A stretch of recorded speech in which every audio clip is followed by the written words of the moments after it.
Apa konsekuensi kalau seandainya habis istighfar kita baca salawat? Kalau pertanyaan ini ditujukan ke nak desa Ustaz. Nak desa apa? Desa tidak, ya, tidak sampailah bersalawat itu menyebabkan dosa. Cuma kita hanya perlu mengubah cara saja. Ya. Kita hanya perlu mengubah cara bahawa ikutilah zikir seperti zikir Nabi. Ya. Jadi kesalahan pada perbuatan sunnah atau kesilapan juga tidak menyebabkan perkara itu menjadi sebuah dosa. Kecuali ada kalimat melaknat Nabi. Ya. Namun walaupun tidak sampai jatuh ke dalam dosa, kesilapan itu harus diperbaiki. Ya, harus diperbaiki. Artinya baik sabi-sabi lagi nya. Ya. Oh, kalau tidak mau perbaiki, silahkan datangkan keterangan yang lain. Dan saya kalau dapat keterangan yang lain, Pak, yang menyebut nah ustaznya dah nak baca masa. Jelaskan, maksudnya keterangan itu jelas. Baik kitab Jawa nama, kemudian hana getulis hinan bahawa setelah ini bersalawat, tapi cuma disebutkan habis ini boleh ini atau di antara zikirnya ini dan ini. Dan itu kan enggak tidak seperti yang Nabi jelaskan dengan jelas. Jadi hana lu digit pegah bahawa urang yang kenyang desa, Pak. Karena kita jangan sembarangan membuat orang seakan-akan jatuh dalam dosa. Yang hebat tak gedanya, tak begahnya. Yang mandumnya desa mandum yang bubuknya. Apalagi itu amalan sunnah. Tapi kesilapannya yang perlu diperbaiki. Kalau memang tidak ada keterangan lain yang menyebutkan itu. Wallahu a'lam. Begitu yang saya berani katakan. Terakhir, Bapak. Silakan Pak Abdullah, silakan. Baik, terima kasih banyak Bapak. Ini masalah yang selalu muncul berulang-ulang dan memang tidak bisa kita hindari. Masalah kunut, bagaimana hukumnya makmum berkunut sendiri di belakang ketika dia berimam atau bermakmum kepada imam yang tidak kunut. Yang saya temukan dalam beberapa keterangan, saya baca di dalam kitab Islami Wadilatu juga, bahawa makmum itu tetap mengikuti imam dan tidak boleh menyelisihinya. Imam tidak kunut, maka seharusnya makmum juga tidak kunut. Tapi dalam mazhab Syafi'i ditulis dalam kitab-kitab Syafi'iyah, bagi yang punya keyakinan kunut itu sunnah ab'ad, karena sunnah ab'ad itu sama dengan sunnah muakkad dalam mazhab Syafi'i, dan dia merasa tidak nyaman. Nyo imam hana kunut, dong biasa sabi kunut, saya kunut selalu. Dia merasa tidak nyaman ibadahnya, tidak sempurna ibadahnya dengan keyakinan itu. Maka dibolehkan nanti setelah salamnya imam, dibolehkan dia melakukan sujud sahwi sendiri.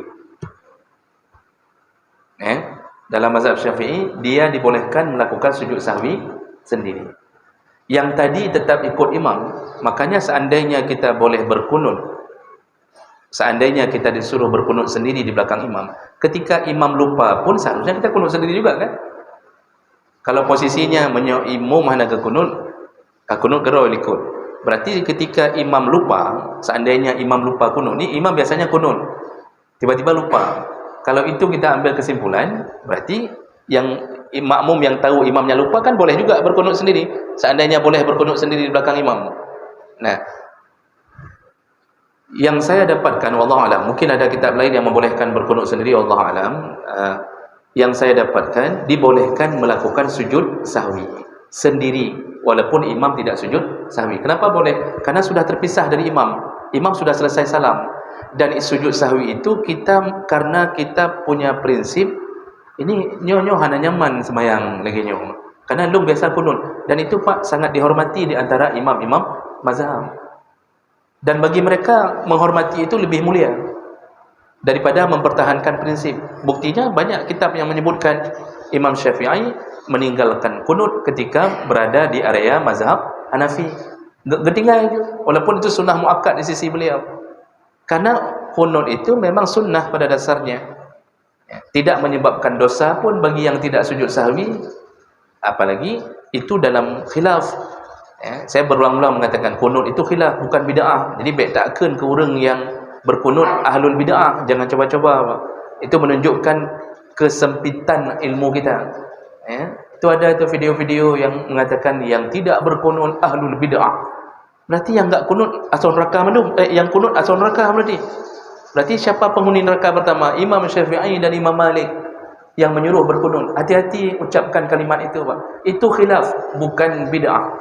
Syafi'i dan Malik, Imam Malik itu mengatakan sunnah kunut. Bahkan Imam Syafi'i sunnah ab'ad kunut. Yang menyatakan tidak kunut adalah Imam Hanafi dan Imam Hambali. Oh, masalah derajat hadis, itu pun khilaf. Itu pun khilaf di antara mereka. Bagi yang menyuruh kunut menyatakan hadisnya kuat, yang tidak menyuruh kunut menyatakan hadisnya lemah. Itulah dunia fikih. Jadi imam selayaknya juga salat itu tidak perlu memikirkan faktor kedua. Yang ada hendak sembahyang itu enggak boleh ada hubungan memberi urusan keluar. Maksudnya dia diam dulu, dia beri kesempatan kepada yang berkunut. Itu ada faktor X, ada faktor kedua dalam sembahyangnya. Seharusnya beliau tetap solat seperti biasa. Enggak boleh ada keinginan luar, keinginan yang masuk dari luar ke dalam. Ini kita beri kesempatan. Ini sebaiknya Bapak Ibu kalau kita bertemu dengan imam tidak kunut, ya sudah, enggak usah kunut. Lalu sujud sahwi sendiri di belakang setelah putusnya salam imamnya yang terjemah. Wallahu a'lam bishawab. Mohon maaf Bapak, apa benar terakhir? Kan kalian lembaga tanya. Itulah yang kita jelaskan tadi. Sebaiknya kita nanti sujud sahwi setelah salamnya imam. Sebaiknya kita jangan menyelisihi imam di tengah-tengah solat. Nanti saja waktu sudah salamnya imam baru kita bersujud. Begitu. Baik, demikian karena waktu kita terbatas dan ini belum boleh solat, Bapak, belum boleh solat. Masih 15 menit lagi baru dibolehkan untuk solat. Demikian, subhanakallahumma bihamdik asyhadu an la ilaha illa anta astaghfiruka wa atubu ilaik. Wassalamualaikum warahmatullahi wabarakatuh.